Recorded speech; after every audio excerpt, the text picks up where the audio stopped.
So you beautiful people, it's Trakky and welcome back to the channel. In today's video, we're going to go through what I believe are some of the most important tips you need to have if you're going to survive longer Call of Duty Warzone. So we're going to go through this as if we are actually playing the game. So the first part of the game is going to be where to land, and this is one of the most important decisions you will make in every single drop in the Battle Royale game. Where to land is the difference between you dying off the rip or actually surviving for a longer period in the game.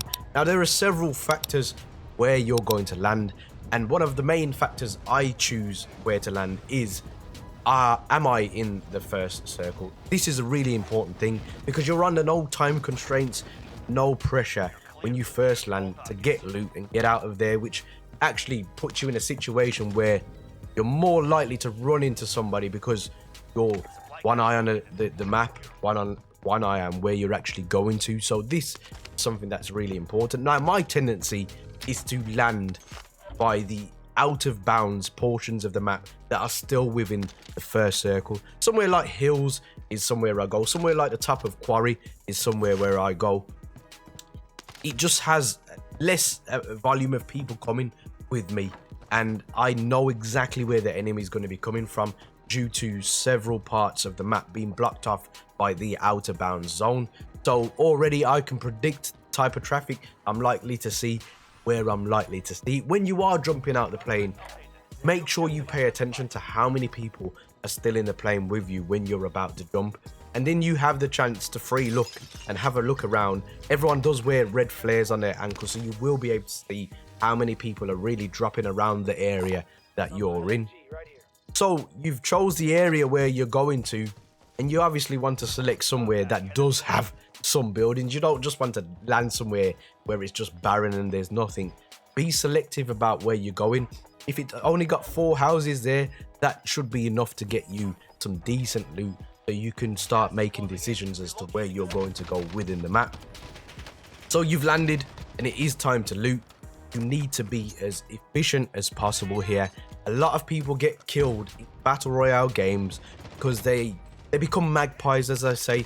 They go looking for the best of the best of the best, and they won't stop until they do that. But the thing is, they concentrate less on their surroundings because they want a gold weapon or stuff. Let the loot gods drop whatever is in your lap. Just make sure it's something that you can use. So if you get a SCAR or M13 straight away, you're pretty much good to go. If you can get a sniper rifle as well, that is perfect. But the most important things you need when you loot, apart from an AR, apart from a sniper rifle or a SMG, is stim shots, and you need self-revive kits. So you need to be picking up as much money as possible. There's oftentimes you'll see me run over a loot. I don't really care what's there, as long as I get armor plates, as long as I get money, that is important to me, and as long as I get ammo. Now in terms of money, if you've got enough money, then you can go to the buy stations and buy 3 most important things in the game. Again, shield, you need 5 of those because they are going to save your life, make it very difficult for somebody else to kill you in a battle if you can replenish those quickly enough. Self-revive kits. Now these are perfect because if you do get down, let's say a sniper downed you from one hell of a distance, and you coincidentally drop behind a barrel, which makes it really hard for you to be hit now by that sniper rifle. They're still shooting. You can hear the shots coming at you, but they can't quite hit you. You have a chance to self-revive and either get out of there or get yourself in a new position where they don't expect you to be, where you take them out. So always try and get self-revives where possible. This will catch a lot of people off guard because often enough they'll be far enough to get you down. They come chasing for the kill. You've set yourself up round a corner and you're waiting for them. It's such a satisfying feeling when you do this. So make sure self-revive, the stim shots, and the shield packs. These are going to be very important for you. So we're moving now, and what are we going to be doing in this situation? Well, you need to make sure that your movement is erratic. When you're moving from place to place, it's something that likely to get you killed. This is where you're most vulnerable in this game. There are people lurking everywhere. You don't know where they are. Often there's snipers on roofs waiting to see somebody just come out in the open.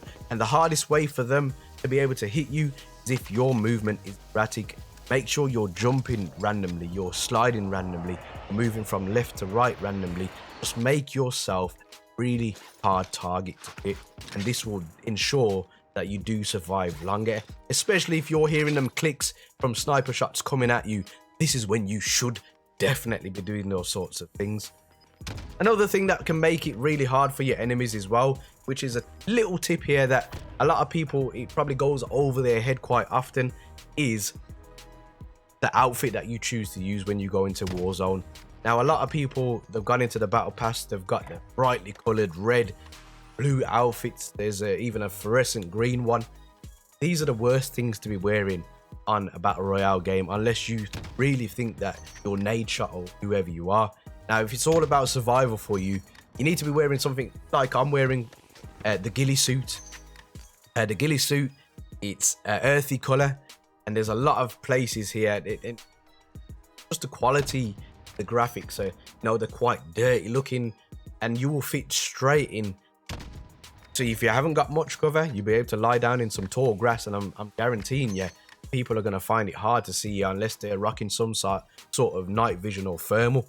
So these are the reasons why I wear those types of outfits, just to make it that bit harder for people to actually see me. So next up, loadout drops. Now, loadout drops are a really nice addition to the game. I didn't really know how I felt about them to start with, but these are definitely going to benefit certain people out there. What are loadout drops? So loadout drops are the ability to take a loadout from Call of Duty Modern Warfare multiplayer, bring it over into the actual game you're playing in Warzone.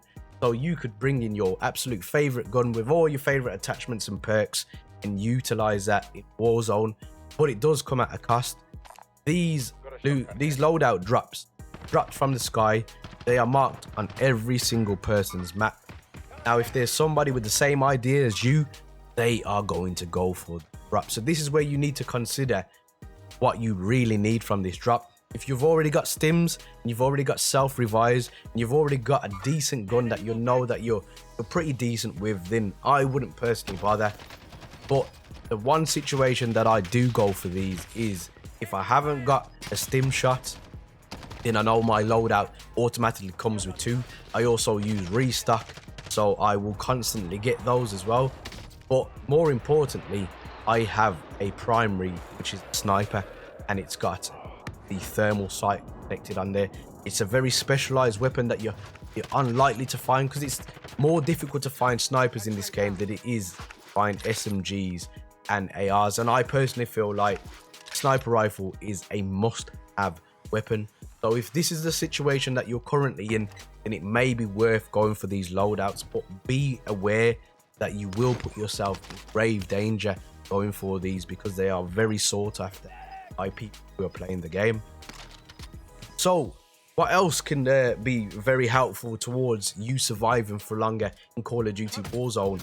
Well, the contracts, these can be very useful. Now, some of them will send you in situations which are detrimental to your survival, i.e. the one where you have to go and search several different boxes. Depending on your location, sometimes they can actually be in the same building, which will be beneficial to you. But for me, my favorite contract, and it's the one that you need to pay attention to the most, is the bounties. If you activate a bounties contract, you don't necessarily have to kill the particular person that the bounty. If somebody else does them for you, that's not even in your team, or if you're playing solos, just another enemy, you still get that cash reward, which is great for your buyouts. Go and get your shields, and go and get yourself revives, your UAVs. So these are the reasons why I picked the contracts up, hoping mainly to get the bounty out of them. So those are pretty much the more ideal things how you can survive.